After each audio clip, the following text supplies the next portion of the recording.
In 1950, Alan Turing took on this question. He thought to himself that the question, can machines think, is just hopelessly vague. It's really difficult for us to get our head around. And maybe a better question to ask was, when can a machine be mistaken for a real thinking person? So Turing proposed the following thought experiment. He says, imagine that you're in a room and you're facing a barrier. And behind the barrier, there's a human and there's a computer. And you can ask the human and the computer questions, but you don't know which one's which. You don't know which is the human, you don't know which is the computer. And your task is to work out which is the human and which is the computer, just from the answers you get from the questions that you ask. Now, the questions that you can ask can be about anything. So you could ask, where's the best place to buy wallpaper? How do you feel about the current government? Do you like ducks? Whatever. And you take the answers that you get. And Turing says when we get to the point that we cannot decide which is the human or which is the machine, or if our decision about which is which becomes arbitrary, then we have managed to build a machine that's capable of mentality, a machine that can think. It can think because it's been able to trick another human being. So this is an organism, or rather a machine, that's reached the appropriate level of functional complexity to count as having a mind. Now, if you want to see a fun cultural reference to this test, you can look at Blade Runner, where Harrison Ford's character is sent to find the replicants in a human society. So you have this human society, and then there are robots in the society which look and act a lot like humans, and it's Harrison Ford's job to weed them out. So he applies something like the Turing test. He asks the machines and the humans lots of different questions to try and work out whether what he's talking to is a replicant, a robot that's pretending to be a human, or a human. So how good is the Turing test for testing whether a machine can think? Here are some problems that philosophers have levelled at it. First of all, it's language-based, so all we're testing is for an intelligence that can communicate via language. We couldn't, for instance, check for animal intelligence if those animals couldn't speak languages. The second problem with the Turing test that people have raised is that perhaps it's too anthropocentric, because what we're testing it for is whether a machine can be mistaken for being a human being. Well, that means we're testing for human intelligence, and surely it seems very chauvinistic to think that the only intelligence worth studying is human intelligence. There could be lots of different forms of intelligence out there, which could be realised by a machine, but which we're not allowing an opportunity to shine through using the Turing test.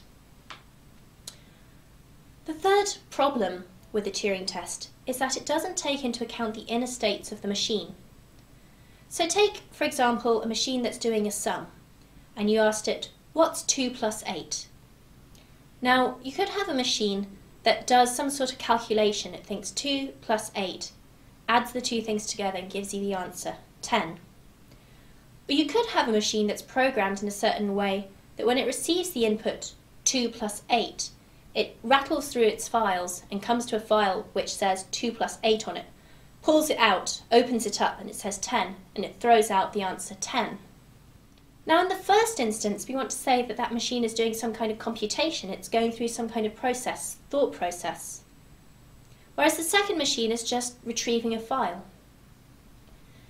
Now, if it were possible to build a machine that could pass Turing's test just using a file system, then surely this is a bit worrying, because we don't seem to have a thought processes.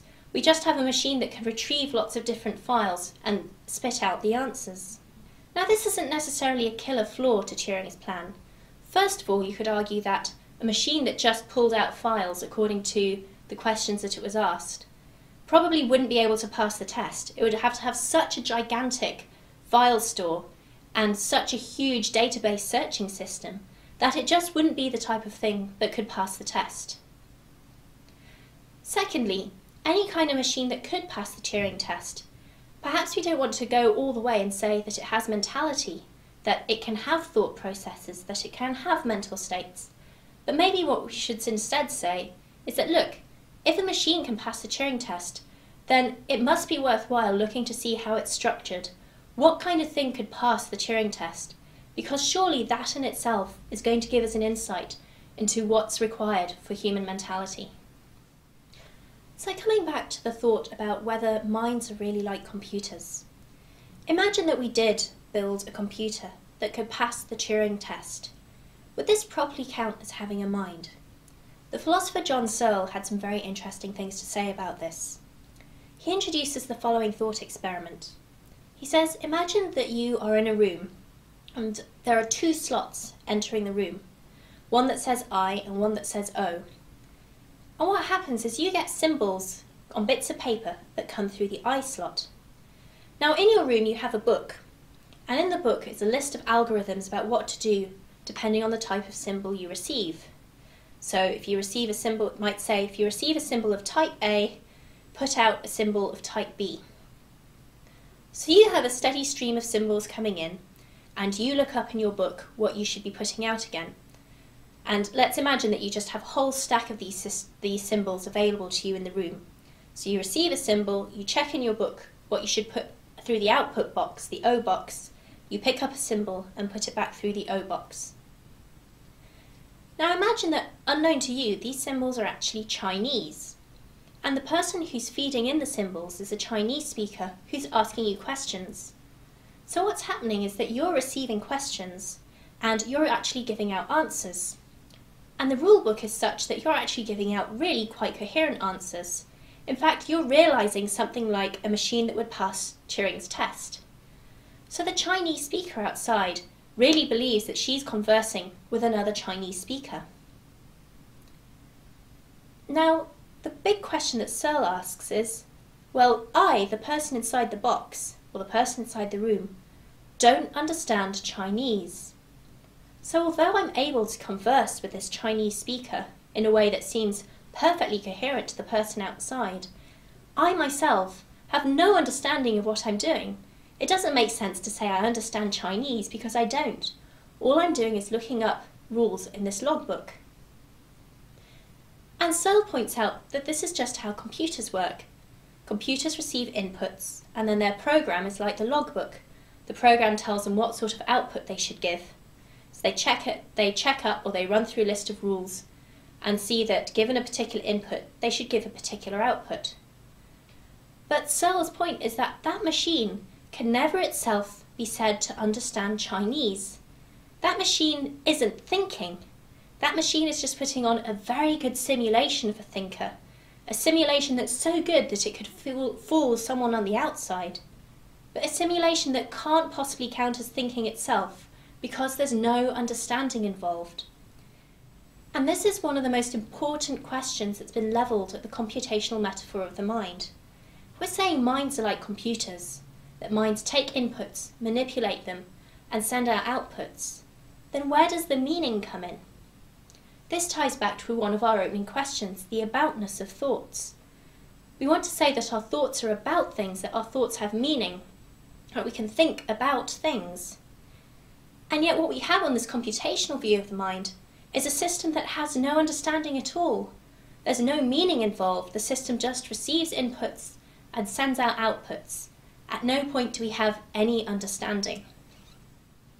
What's made really salient by Searle's thought experiment is that computers only work on syntactic properties of symbols.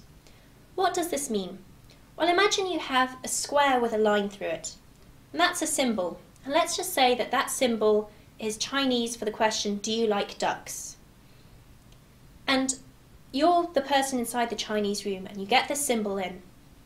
Now all you have to work on is the syntactic properties of the symbols.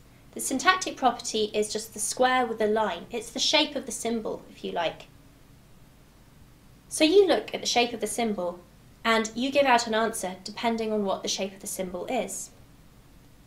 Now the important thing about computers is that all they ever operate on are the shapes of symbols.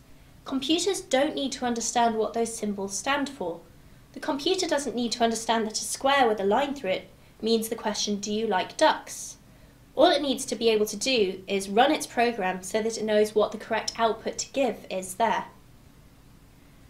But this is misleading because what's very important for human thought are the semantic properties. Semantic properties are what that symbol stands for. So the square with a line through it stands for the question, do you like ducks?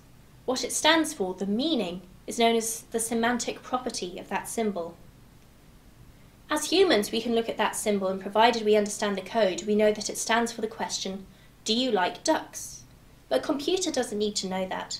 A computer just needs to know how it ought to change that symbol and give a particular output. This is Searle's point. He says that a system, no matter how functionally complex it is, even if it can pass something like the Turing test, that only ever works on the syntactic properties of symbols, the shapes that they get, will never be a proper thinking system, because it will never have the aboutness.